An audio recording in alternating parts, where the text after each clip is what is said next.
No matter what storm your opponent has for strategy, this deck can always make it rain. They say there's no place like home, but at the end of the day, you can make your opponent your son. If you guys haven't been catching on to what I'm talking about, these weather puns are too strong. And this deck is something that is nothing less of amazing. I thought that the Weather Painters were going to be a pretty decent to mediocre to bad deck, at best being decent. And it actually seems like this deck does have a little bit of competitiveness to it. I'm TheCaliEffect, and today I'm going to be showing you guys a competitive weather build, but more importantly, I forecast that you guys are going to be hitting the subscribe button. But more importantly, smashing on that notification bell because we're too strong. Without further ado, I present to you a weather deck profile. Starting off with the main deck, 3 copies of the Weather Painter Snow. This is easily the most important, or possibly could be argued as the second most important weather paint monster in the deck. When it is normal summoned, you get to search or place 1 weather spell or trap card from your deck to your side of the field. Is this the one that places, or is this just searches?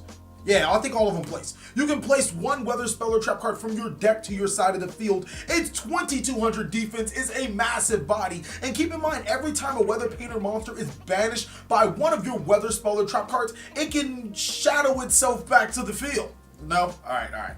Next is 3 copies of Weather Painter Thunder. This card is, I think this is the best one. He's just really good. By sending a continuous spell or trap from your field to the graveyard, you can place 1 weather spell or trap card from your deck to your side of the field. The reason why I feel it's so good is because of its properties. It is a light fairy monster with thunder in its name. It brings the fire to the dragon fight because thunder creates fire when it strikes on bushes. But alright, too much into it. But more importantly, we're going to abuse the fact that it is a light monster, and it also is a fairy that can abuse continuous spell and trap cards inside of this deck. Weather Painter Aura is actually found its pretty big niche in this deck, and I'm gonna say that it's a very good card, even though it does look underwhelming. It is a 1 tribute to 2200 attack monster, and when it is normal summoned, you can place 1 Weather Painter spell or trap card from your hand, deck, or graveyard to your spell and trap card zone. Seems a little underwhelming when you compare it to Snow, but more importantly, it prevents our Weather Painter cards from being destroyed by our opponent's card effects. No storms in this forecast, and it also has a huge body. We're gonna be taking full advantage of this card. Next is 1 copy of the Weather Painter Sun. One of my awesome YouTube subscribers pointed out that in order to gain the Weather Painter Sun graveyard to special summon effect, you must be able to place a Weather Painter card or Weather Painter spell card or trap card from your hand to your side of the field, and that's why I opted to drop it to 1. But nonetheless, it definitely is a really good card, being able to tutor itself from the graveyard to your side of the field for some quick rank plays or even a tribute summon. Next is 3 copies of Masterpiece. I know you guys were like, TheCaliEffect, how come you're not playing True Dracos inside of the deck? Well, that's because I wasn't trying to show y'all that much sauce yet. And for the people that are trying to figure out what I am talking about, oh man, check your meteorology class. You can click on this video and it'll take you to how to play the deck. But I came to a crossroads when playing Masterpiece inside of this deck. Do I run a full-fledged True Draco engine and try to abuse the fact that this deck can pump out spells and trap cards? Or do I just put Masterpieces? So my complete synopsis into it. If you are playing True Draco engine inside of this deck, you're better off playing True Dracos. Let's face it, True Dracos is the better of the deck. You can play True Draco's spellbook. It's a little bit more manipulative, and you can abuse your cards even better with a pure True Draco. But Masterpiece itself is an amazing card in here, not only because it allows you to tribute your canvas cards, but it provides some sort of stability inside of a 2950 attack monster. Also, Diagram doesn't really fit well with this deck. There's not much to destroy the gain or effects. Leave Diagram for the decks that actually can gain those monsters effects, and that's why I feel like this card is better as a 3-of in this deck. It's still perfectly easily be able to summonable, and also we really don't care about its search. It'll pop up. It's a 3-of. Next is 3 copies of Side Frame Gear Gamma. Now, this is another card that everyone's like, okay, what's your rain, water, snow? And I was like, bro, just chill out, bro. I'm telling y'all, I got this. Turn into your local news station, and I'm going to tell you that this card is nothing news to the strategy. Being able to special summon itself to your side of the field, but more importantly, since all of your Weather Painter monsters are able to banish themselves on your opponent's turn, it leaves your fields open to activate Side Frame Gear Gamma. It's a really good card. Next is 3 copies of Ash Blossom and Joyous Spring, and I know you guys are like, hey, TheCaliEffect, my wallet. Hey, chill out. Get it? Chill out. We're going to be doing a budget variant of this deck after this deck profile. Next is 2 copies of Gem-Knight Garnet. I run 2 copies of this card because we run Pot of Desires and we don't want to banish our 1 copy of. Also, it's very probable to summon 2 Gem-Knight Seraph Knights inside of this deck. We have the extra deck room. Why not? 1 copy of Side Frame Driver. You can't really play Gamma without the Driver, but keep in mind, Driver is actually a target for Brilliant Fusion, so you can send it to the graveyard and not have to worry about 2 bricky cards. 1 copy of Hecatrice. Hecatrice allows you to search Sanctuary to the Sky, which fills some nifty combos. It allows you to special summon your Weather Painter monsters to your side of the field. Unfortunately, only one of them is extraordinarily well with it, which is the reason why we run 1 copy of Hecatrice. We still want it to be searchable, but at the same time, we kind of don't need you. But more importantly, also, you can search it and tribute it for Masterpiece if you have no other option. So it's pretty good. That's it for the monsters at 22.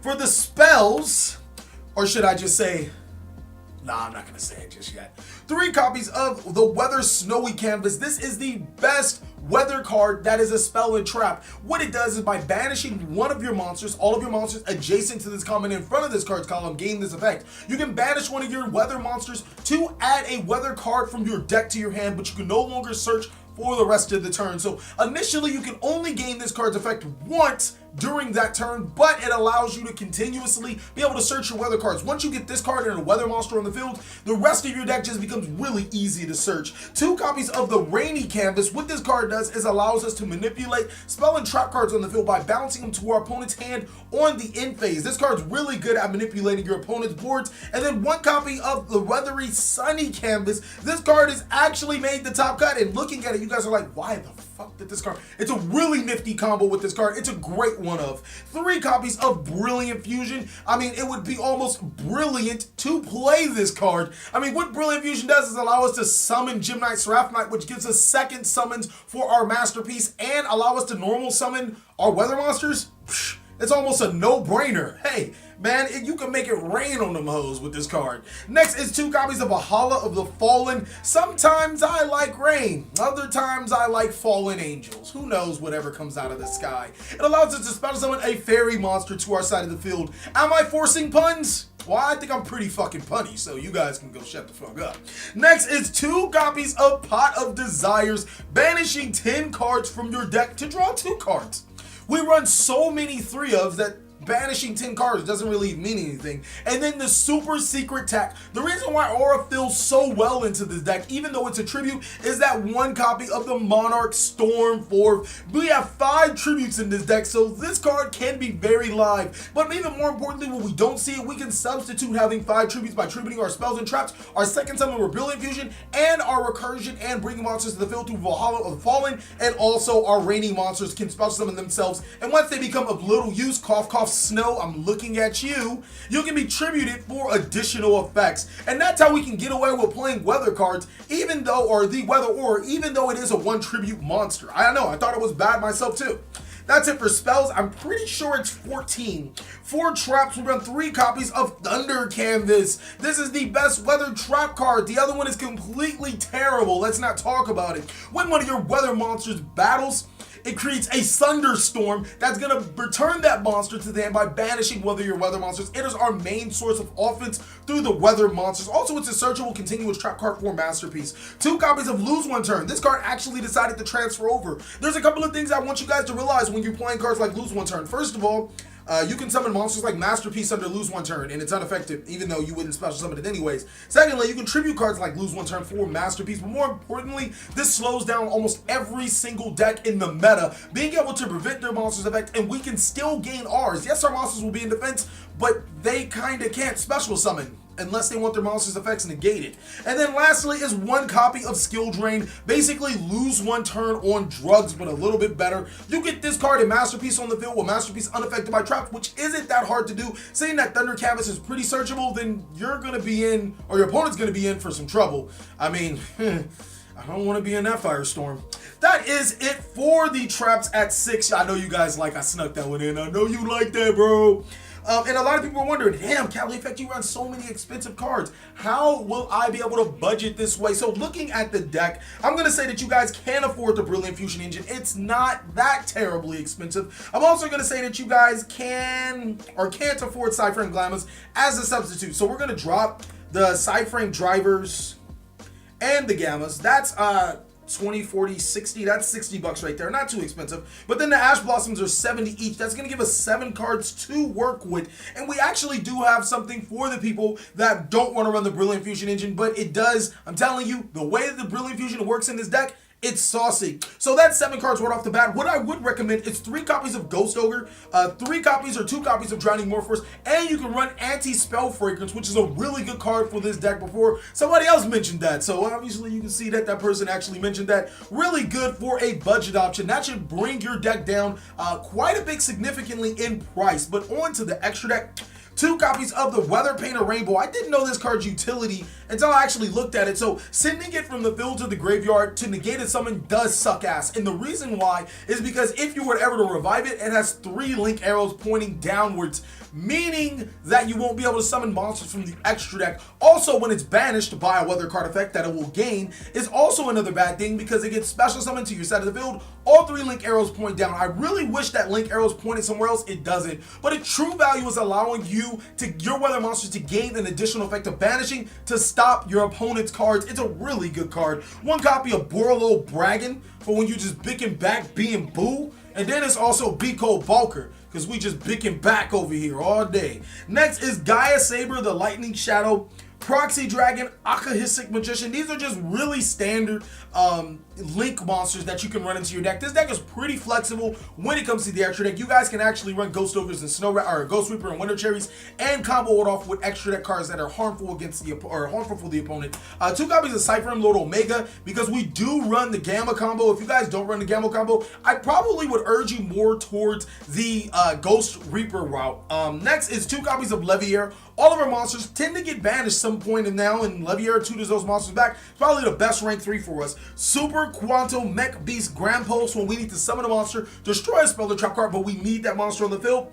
And then the Phantom Knight's Breaksword, easy spot removal. If you guys seen the how to play, it was a pretty good card. Lastly is 2 copies of Gem Knight, Seraph Knight. We actually have the room, we have the materials, we can actually summon this card twice, and it is extremely fun to get this card's effect off, not once, 2 times.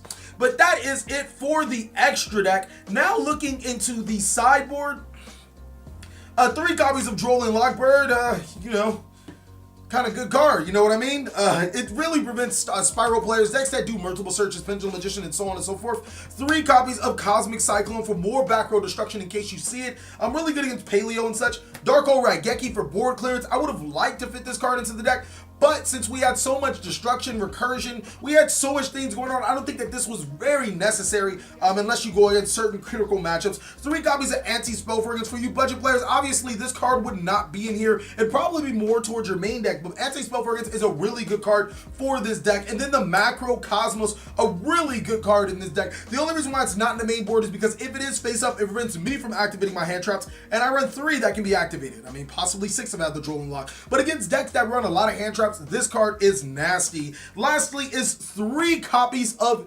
Evenly Matched. Obviously, its card's a blowout. This deck doesn't need its battle phase to banish the opponent's field, even the field, and then make cards like Masterpiece, Aurora, and a whole bunch of other things. That is it for the main board, sideboard, and extra deck. Let me show you guys some quick combos to show you guys what I'm talking about and why we play certain cards. Okay, I'm going to show you some quick combos that might want to change your weather report on how these cards are played. I know, back at it again. The first combo is going to require Weather Painter Snow and Brilliant Fusion. That's it. Really cool combo. You're going to activate Brilliant Fusion, and then with the Brilliant Fusion, send the Weather Painter Thunder and your Gem Knight Garnet from your deck to the graveyard. So there's the Garnet.